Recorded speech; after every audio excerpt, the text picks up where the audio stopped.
Mark May joins us here on the right to the guest line, Rocca Minucci, Jimmy B. I bet Mark May never avoided any kind of drills at the combine. He was probably there looking for more drills to do after they shut the lights off there. How about you, Mark May? You ever miss any drills on purpose or say, nah, you got enough tape. You've seen enough. I'm good. Back in the day, we didn't even have a combine. I went to Seattle and I went to Dallas where there were about 12 teams at each place. They basically gave you a couple of tests and talked to you and interviewed you. And that was about it. Well, back in the day, they came to Pitt, and we had a Pitt workout day because we had so many players that were going to be drafted. We had, I think 13 players get drafted and another 7 or 8 played in the USFL. So they came to Pitt and worked us out at Pitt. The only thing I remember is there was the coach for the Pittsburgh Steelers, an offensive line coach. His name was Dan Radikowski. They used to call him Bad Rad. And he was one of the best offensive line coaches in the league. He came up and he worked out Russ Grimm and myself for 2 hours, 15 minutes, doing drills around cone drills in the locker room because it was raining outside, doing all these drills in the locker room. Then afterwards, he comes up to me and he goes, hey, that was a great workout, Mark, but we're not going to draft you. I'm like, what? He goes, oh, you're going to be gone by the time we draft.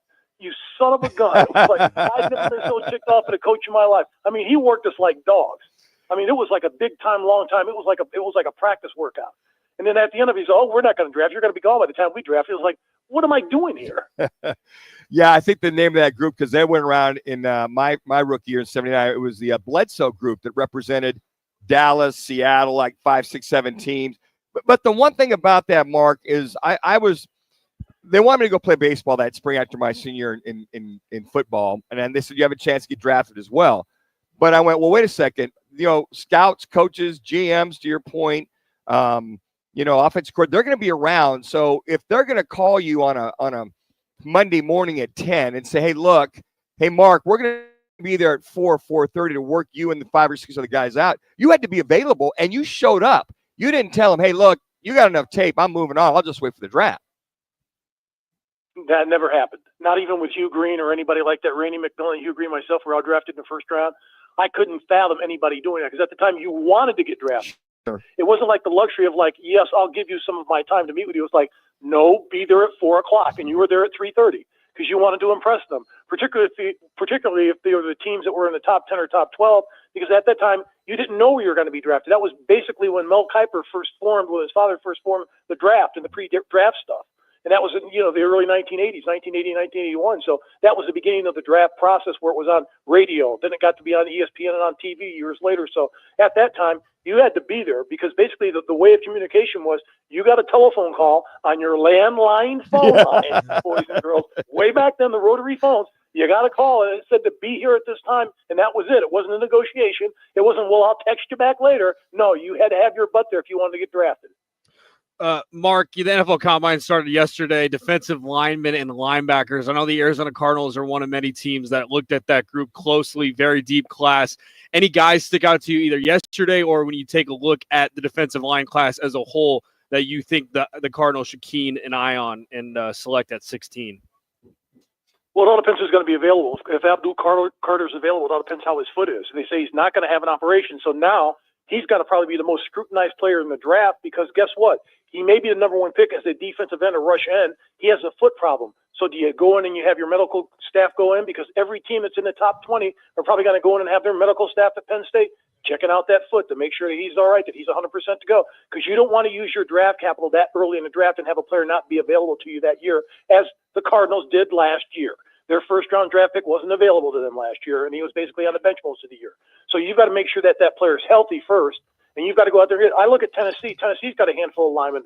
Ole Miss has a handful of linemen that are going to get drafted probably in the first round or close to the top. Those are the guys that may fall to where the Cardinals pick. That's where they should be looking and spending most of their time and their draft capital time. But if they're dumb enough to go after somebody that's going to be drafted in top 10, which they know they're not going to get unless they move up in the draft, that's just a waste of time and a waste of draft capital. Do you trade it and get more picks, or do you think that priority is that defensive tackle if that top-notch tackle's there? Well, it all depends what happens in free agency. It all depends who falls in free agency, because you don't really know right now until free agency opens up and who you can sign and who you won't sign, because you're not going to get the pick of the litter in free agency unless somebody's at the end of their career. We all know that. You're not going to come here because most players in the prime of their career, one, they want to get the bag, but most importantly, they want a chance to get to a Super Bowl and win a Super Bowl. So that's their first priorities. So that knocks the Cardinals out of the picture right away. If you're at your end of your career, like a J.J. Watt, and you're only going to spend another couple of years in the league, you go get the money at the end of your career, and you'll sign with a team like the Cardinals, and hopefully you'll be productive for them.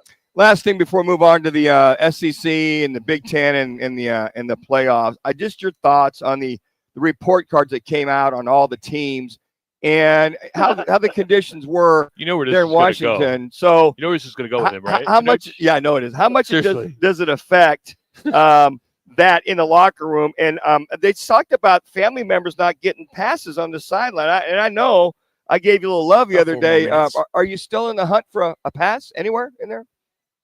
Yeah, maybe I can get one, but I'll probably get one for the Commanders or for the Chargers much before I'll get one for this team, the Cardinals, where I live in Arizona. So that's not going to happen with Fredo as long as he's still at the helm. But this is a team that we all know. Everybody knew it. Like I said before, players talk. Yes, they do. If you're in a bad situation, if you got drafted by the Cardinals and it's a crappy facility, it's a crappy weight room, you don't like the training staff, the owner's a jerk, why would you go out there and promote this team? You may do it publicly, but privately when you talk to your friends in the league, you're going to dog this team. You're going to say, why in the world do you want to come here? The weather's great, but besides that, there's nothing else to offer with this. Because look at guys, they go to the playoffs average, once every decade? Go back and look at the last since they've been in Arizona. Yeah. Basically, they go to the playoffs maybe once every decade. Yeah, that's true. You don't want to be part of that situation. You want to be part of a team. Kansas City, go there. San Francisco, go there. Go to the Rams, go there. Go to Philadelphia, go there. Teams that have an opportunity that that are probably going to have a shot at getting into the playoffs. Mark, I want to ask you your opinion on the greedy SEC, Big Ten, as they're moving closer to football. Dictatorship is what you're seeing out there. Big word. In regards to guaranteeing them more spots, the most spots. How are you taking that? Well, it's always the rich get richer, and you know it was going to come down to this. Yeah. What it's going to come down to, guys, is they're going to keep pushing for the top 4 seeded teams because they know there's probably most likely one year there's going to be 2 from the SEC and 2 from the Big Ten, or there's going to be they're definitely going to get 1 from each conference in regardless. So there's going to be a possibility of getting 2 in. So we know that's going to happen for the seeding for the top 4. They're going to push for that because it's all about the money. No matter what happens, if you look at the whole picture, what NIL did is they exposed everything. And what Ohio State did this year is they bought a national championship. So if you look at their format, the way that they did it, that's the blueprint for the future until things change. So if you want to win in college football, you go out there and you buy the best of players that are available. 2 minutes. Your roster for a year and go win a national championship and just forget about it after that. Because that's what it's going to come down to in the next few years. And that's what seeding is going to do. Because if you look at the money, when you're seeded that way, the more money you get. Each round you get more money. So basically, if you're sitting at home, you're getting a check. If you're seated and you get that first buy, you're still getting a check. So what the Big Ten said is, well, we'll bring this up again. If it doesn't change, we'll bring it up again when we get the new TV contract with ESPN. So is ESPN going to, is this the tail wagging the dog? They're in bed with the ESPN and they'll dictate that eventually if nothing changes the next year or two? Well, what happens is I think what the commissioners are finally figuring out now is they're going to be running the show in the future because it was always the television contracts that they had with ESPN or Fox or whatever, right. CBS. They usually dictated to the conferences or they dictated to them from top to bottom. It was like, this is what we're going to give you. If Fox doesn't match it or CBS doesn't match it, you're stuck with ESPN, ABC. That was the deal. Now they're going to go around with this playoff, the way that it's seeded around. They're going to sit there and say, you know what, we want more money for this because guess what? We're playing more games, and we feel that if we're playing more games and we get the home game in our stadium the first round after the bye, and then after that we win again. Guess what? This $4 or $5 or $6 million just isn't enough per team. We want $8 to $10 million. What's ESPN, ABC going to do, and what's CBS and Fox going to do after that? They're going to turn to Amazon, and then all of a sudden we're going to be watching on Paramount. We're going to pay for every playoff game. That's what's going to happen down the road. In 10 years, guys, if we're still around and we're live, 10 years, I guarantee we're going to have it pay-per-view for these playoffs and the Super Bowl. So if I understand, if you win the conference championships, no buys, instead of having any buys, it won't make any difference. It'll just only help your ranking per se in reference to helping your seeding is what I see with no buys involved. Is that how I understand that? What they're arguing about now is the seeding because the seeding is most important. They don't want the automatic bid for conferences. Right. So okay. If they seed 2 from the SEC and 2 from the Big Ten in the top 4, they will get the bye. Got it. Everything else is if that's what they want. That's what they're pushing for in the SEC and the Big Ten because they know that about a minute left teams in the country. So that's what they're pushing for. If they can get the first bye and they can sit at home and they know the next game they're going to be playing, guess what? Their own backyard. So why wouldn't you want to do that if you're the Big Ten or the SEC? The ACC has no power. The Big 12 doesn't have enough power to turn that. The future Pac-12, what are they going to be? They're not going to get in. Well, So you're looking at the situation, and you're sitting there. If you're Georgia and Kirby Smart, and you're sitting there and you're watching Boise State at home watching you, do you think he's a happy camper? And Greg Sankey, the commissioner of the SEC, do you think that really settled with him? I don't think so. I think these commissioners they're really going to put the pressure on these television networks. It's going to be fun to watch. What about, you say the ACC and the Big 12 don't have the power, and you're right, but now with private equity groups now getting involved and trying to buy these colleges, these universities, could you see a big private equity, group come in and say, all right, he's a former Big 12 grad and he wants to put them on the map? I mean, money could change all this, right? It did for SMU last year. That's basically what happened for SMU. Yeah, a lot of money, people got together in their Texas oil money, and they put a lot of money into the SMU program. They ended up making the playoff last year. You may see a couple of those for schools, but I don't know about conferences. Here's the bottom line. If you look at the way the conferences are set up with the money, all the money basically, if you look at it, it's in the Big 10 and the SEC, and then possibly the Big 12 with all those schools in Oklahoma and Texas. That's where the money is.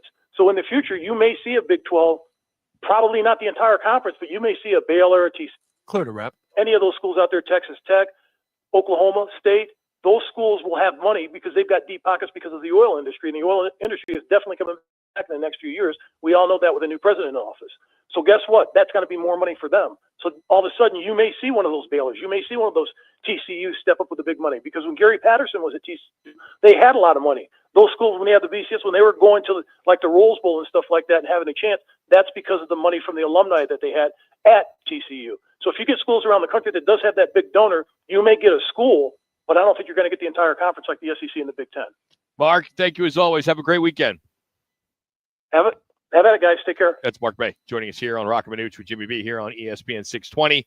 He's brought to you today by All City Towing. Join the team at the largest towing company in the state. Of course, that is All City Towing. If you go to allcitytowing.com, you'll see all the jobs that they have available, all the benefits. It's all right there at allcitytowing.com. So if you're ready to take your career to the next level, then visit them at allcitytowing.com. All City Towing, where your future is on the move. Coming up, some things to look forward to. Now, we are here at the end of February, going into March tomorrow. It's Rock and Manuch right here from Wright Toyota.